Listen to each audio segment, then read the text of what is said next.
come the stars come to shine when it's dark from so far away and show us where we are? What makes the sun go to sleep every night? So welcome to this week's video. Tonight we've come down to the Sound of Arisaig for sunset. Currently it is so bright. The tide is on its way out. High tide was 7:30 and I think we're about 20 to 8, so it is on its way out. So we know that it's not going to come in any more than what it is currently. There's some really nice little rock formations and shapes in the rocks, but most of them are sort of leading out towards the mainland. Across just on the horizon there you can see, I think it's Eig, Rum and Skye, and they're sort of backlit, silhouetted, and they just look absolutely fantastic. But that's where the sun's going to set. So currently I'm not interested over there because I think it would be really difficult to try and expose with it being so bright. What I'm sort of looking at, spent the last maybe 10 or 15 minutes just walking up and down this shoreline, looking at little rocks and the shapes and how they're leading out. The sun's going to set across there, and what I'm thinking is that we might get some really nice side lighting on this group of rocks here, and then you've got this outcrop, and then in the far background there the mainland. The tide, there's not a lot of movement in it. Like I say, it's on its way out, so there's no sort of force or lovely sort of texture in that water. So it may be that we go for some long exposures and just smooth it out. But yeah, we've probably got a few hours yet till sunset. Sunset's around 10 o'clock, so we've got plenty of time to sort of just relax and sort of take it in as well a little bit, enjoy it, and try and find a composition. How come the sky sometimes hides behind the clouds? Maybe it's just like me, a little bit scared of heights. Why does the rain always keep... So the tide is going out a little bit more now, and it's allowing me to get into these little rock pools. What's caught my eye here is this absolutely lovely green algae, I think it is. And you've got these sort of rocks that are sticking up on this right hand side with two little rocks just leading out. The mountains in the background there is the Cullen Mountains on the Isle of Skye, but it's just not picking them up. They're too far away, they're so tiny on the back of the screen. But I do quite like this shot. I've got a reverse grad in, 0.9 reverse grad, and I've got a 6-dot filter on as well, just to try and smooth this water out, because as it's swirling around without the filter it just looks messy. There is quite a few midges as well in this little algae, and I think the midgie nets we've left in the car. We've got a little bit of golden light now just catching these rocks, and as the tide goes out it's just revealing more and more little sort of hidden rocks under the water, which is just really nice. What I'm waiting on is that sun dipping a little bit more to try and get a nice shot over there. But I'm going to move the camera around over this way, because this seaweed, this algae and these rocks are leading nicely towards this view, and those rocks are catching quite a bit nicer. So I'm going to move around, take a shot there, and as the tide goes out I'm going to try and get a little bit closer without slipping. That's going to be the challenge for tonight, I think. But what an absolutely lovely evening. There's literally just me and Max here, which is nice because it's been really busy. You know, it's the height of summer.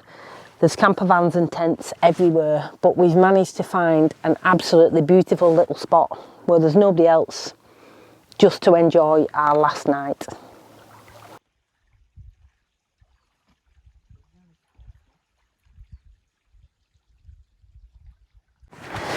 So that's quite nice, and we've got these boulders, big rocks in this immediate foreground. creating some detail.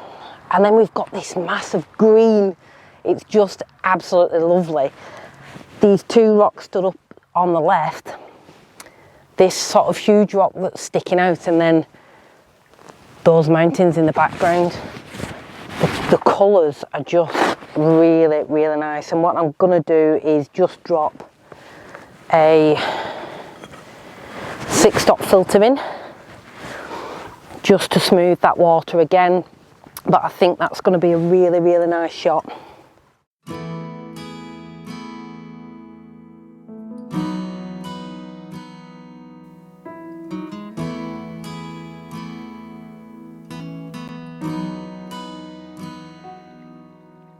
Come to the water. As the sun's dipping, the light is now less harsh. The tide's going out, and as I said, it's revealing these little rock pools. And what we've got just in the centre of this one, it's almost like an oval shaped little stone with the green algae on it in the middle of that rock pool. You've got some seaweed sort of around the edges, the rocks, and then absolutely magnificent view out across there. It just looks incredible. Initially I got really low down to the rock, but the problem that I was having is this rock here was cutting into the one that's in the mid-ground. So I've had to get quite a lot higher just to separate that out, because the tide's going out as well, and you've got the pebbles, the rocks sort of behind this one. It can quite easily merge one rock into the next, so by raising it a bit higher, I've got that little bit of separation. I've got my vertical shot. Again, I love my vertical shots, but I am going to try and get a landscape image here.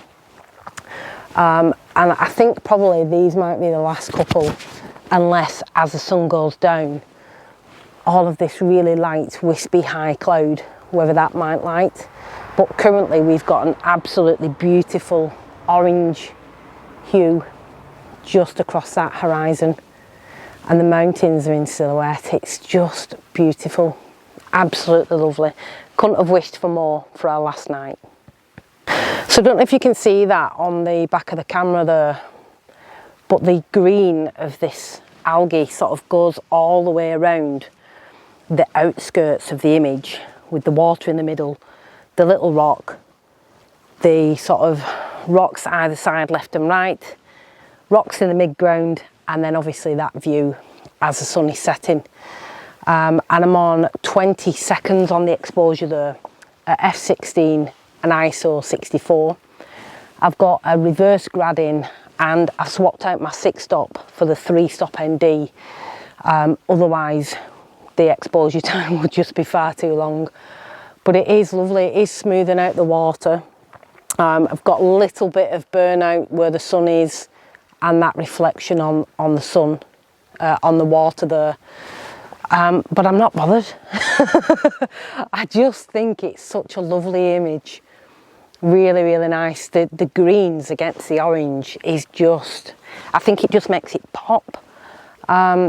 But yeah, I mean, it's always sort of proof in the pudding, getting them back and editing them, and actually seeing what you've captured.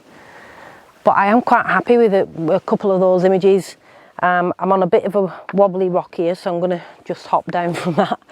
But as I say, I'd sort of felt a little bit rusty, and it's easy to sort of, I suppose, lose your eye, your photography eye. So this trip, this week away in Scotland has been about sort of reconnecting and getting back out with the camera and looking for those compositions. But yeah, lovely, lovely evening. Going to carry on and just sort of see what else presents itself as that tide goes out a little bit more, and see if we can get anything else. But stunning, absolutely stunning.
So carried on taking a few images just actually into the sea with my wellies on, so didn't really take the vlogging camera down. But I found a lovely rock with some seaweed on, and as the sun was setting, just managed to get the last couple of images before the sun dipped over the horizon. The colour on the water was just absolutely beautiful. It still is now, looking out across the... What a lovely night, hasn't it? That's just been so nice. I think the thing that we've missed this week is the water, isn't it? Yeah, absolutely. Everything's dry. There's no water anywhere. It's been that hot, there's no water in the rivers. You know, you're taking photos of riverbeds, which isn't the best.